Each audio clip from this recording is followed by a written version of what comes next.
manual labor. The assignments, our teacher's like, all right, so today's assignment is we're going to help me move. So I think that's the requirements for community college is like, you got to have a car and like live in your parents' house still. Like,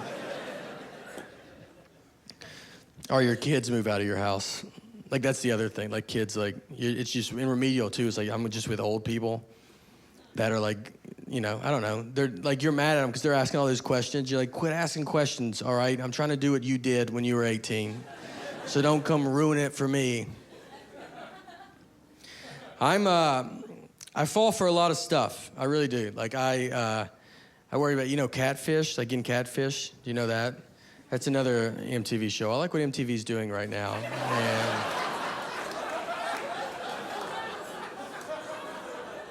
And I like if you get tricked on the internet is what being catfished is. And the big famous story was Manti Te'o, the football player that believed in the fake girlfriend. And when I saw that, I was like, I get it. I would fall for that. I knew I would. I mean, I'm 35. I still do not sleep with socks on because my dad told me my feet can't breathe when I was a kid. I still believe that. So you bet I could talk to a fake woman for quite a while. A long time. I almost joined the Army when I was 18 just because they called. That was the only reason. I thought I got picked. I was like, oh, wow, this is an honor. Like, oh. I also signed up for a Penney credit card at 18 because they called and I was like, man, this day is getting crazier and crazier. I would love it. I would love a credit card. I just got called for the Army. I'll go get some stuff. My mom had to go get me out of all of that. My mom had to call the Army and Penney in the same day. She was like, he's not doing any of this. He got to the phone quicker than he usually does, so.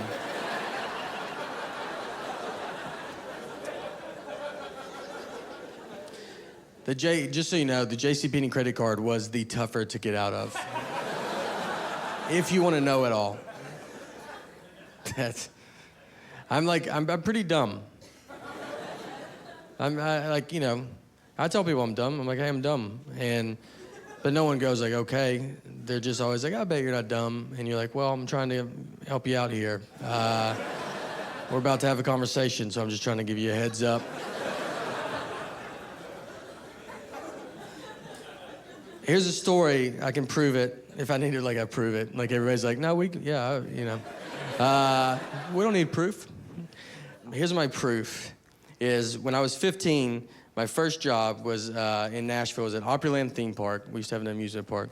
And I was working, and I'm sitting eating lunch, and this couple sits down, and we start talking and stuff. I was like, I'm Nate. And the guy's like, I'm John. This is my wife, Jane. And their last name was Doe.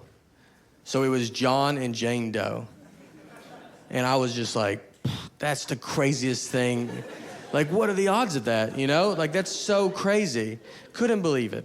Cut to earlier this year. I'm 35, I'm driving, and I'm thinking about John and Jane Doe. And, you know, I was like, I bet they were lying to me about that.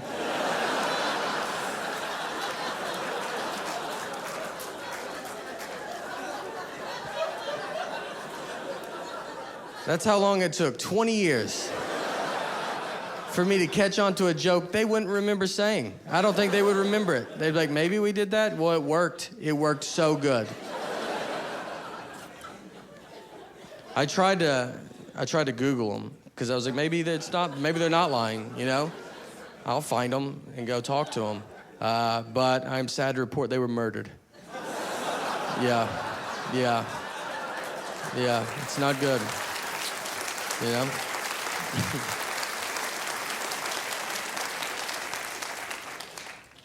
It's like I think of it like time traveling. Like if I could go back in time, like if I could go back in time tonight and go back to like the 20s, knowing everything I know right now, I don't think I would make a difference.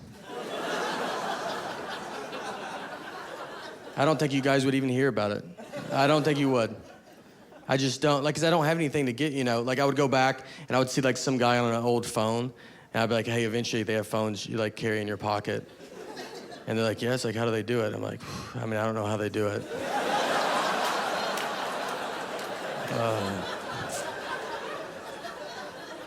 I think it's a satellite. They're like, what's a satellite? Oh, I should have even said that.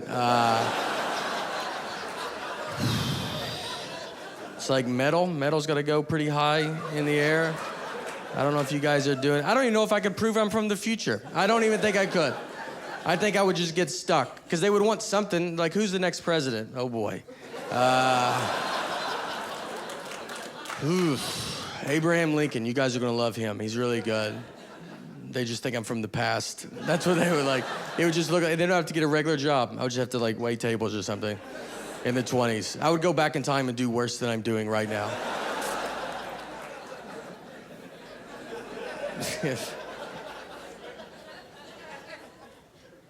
I went and visited my parents recently. My parents have a real fat cat.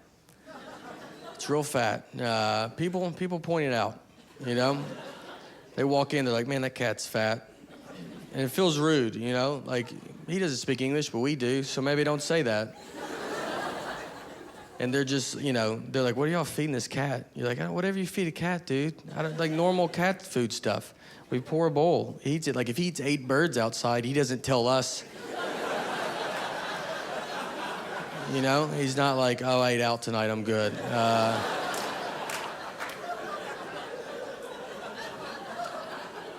And then they're like, well, y'all should do something. You're like, what do you think we're not doing? Do you think he has a gym membership and we don't drive him to the gym? He's a cat. That's his gym membership. He's a cat. I watched him jump from the ground on top of the refrigerator. That's like if I jumped on top of a school bus from the ground. Like, if I did that, you're not gonna be like, well, you still could lose a little bit, you know? Just keep doing what you're doing. I gotta get in shape. Not this shape. It's not a good shape. Something. I gotta get really. I thought I was like, oh, I'm doing an hour special. That'll motivate me, and here we are.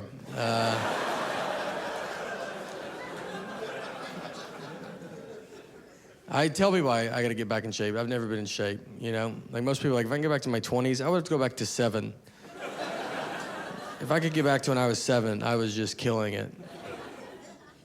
I don't know how to work out. For me, a good workout would be walking to McDonald's would be a great start.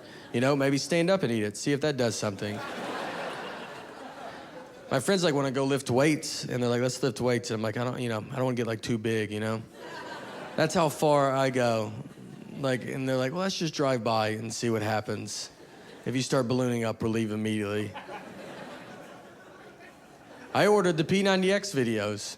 I thought I could do that. Never worked out a day in my life, so let's do what the Navy SEALs do.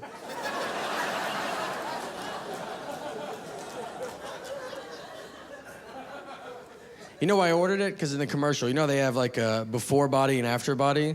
I was blown away by the before body. I thought that's what you get to look like. I was like, that guy looks great, you know?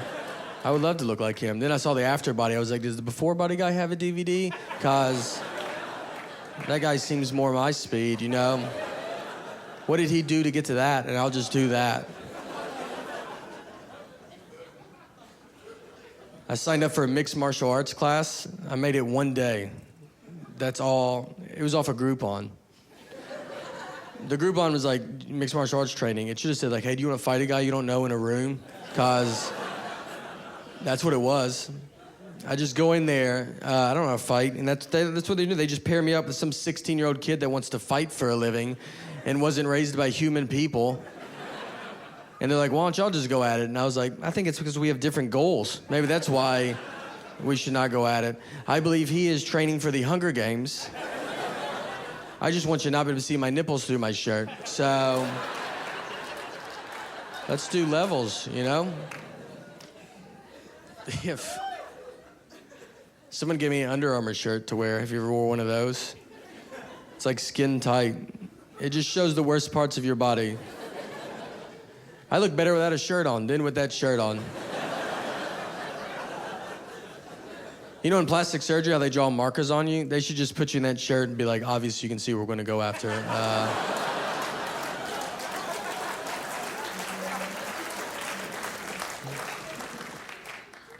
I'm lazy. I can tell, like, watching sports. I was watching a football game, and I'm sitting on my couch, and I was going to get something to drink out of the refrigerator. Right when I get up, one team kicked off to the other team. And before I could get back, the guy ran a 100-yard kickoff return, and I missed it. The guy ran 100 yards before I could get 3 to maybe 4 yards.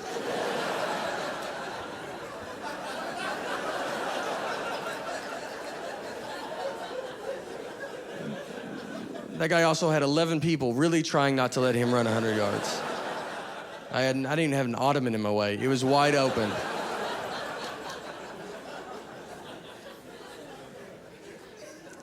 I played sports growing up, though. I played baseball, and one time when I was playing, I'm up to bat, I get walked.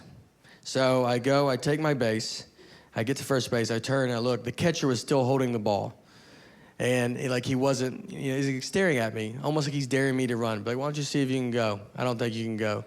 And I was like, I'm gonna go, all right? So I run to second. He throws it to second, overthrows second base, goes in the outfield. I run to third base. They overthrow third base. So my coach is like losing it, like telling me to go home. Like this is about to be an inside the park home run off a walk. I'm about to be on Sports Center, like this is the biggest thing that's ever happened in sports. So I go, I slide, there's a play at the plate, and then the umpire goes, it was only ball 3.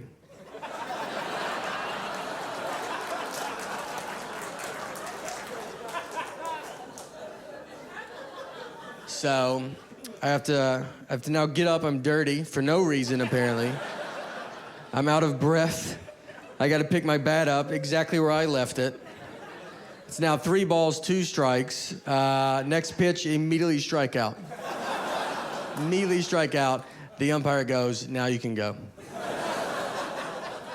Yeah, you're fine. I did learn something, though, that day. What I did learn was that if you're confident, you can get away with quite a bit, Because why didn't anybody stop me? No one stopped. They knew I wasn't supposed to be going, but I was so confident about it that's why the kid was holding the ball going, what? Why is he supposed to be doing this? And then I run to second, and it's like, well, no one's that much of an idiot. I guess I wasn't paying attention. The ball goes in the outfield, they're not looking. They think it's a hit, for all they know. And then I guess the umpire at some point realizes it and is just like, well, it's easier for me to get all the way back to him to tell me. At least let me feel what it would feel like to get an inside the park home run off a walk. I was thinking about, too, like all the parents in the stands, because like they can't hear what's going on. So they're just like watching this, and then I bat again. Like they're just like, I guess I don't understand baseball. I thought I knew. It's just, baseball's changed since I was a kid. You go around like that, you're done. You don't have to get back up there. I don't like these new rules. I watch a ton of sports. I love them, and I think it's always great. Like you see the NBA, like any big basketball players, like when a team wins a championship, because you see some of the players afterwards. They're like, I want to dedicate this championship to everybody that doubted me my whole life, everybody that said I would never make it. Then the guy stands up. He's like 7'2", 340. You want to be like, one more question. No one in your life went on a limb and said, I bet you can go far? Nobody? No one thought you were a tree the first 5 years of your life? I thought your parents were your children. That's how big you are.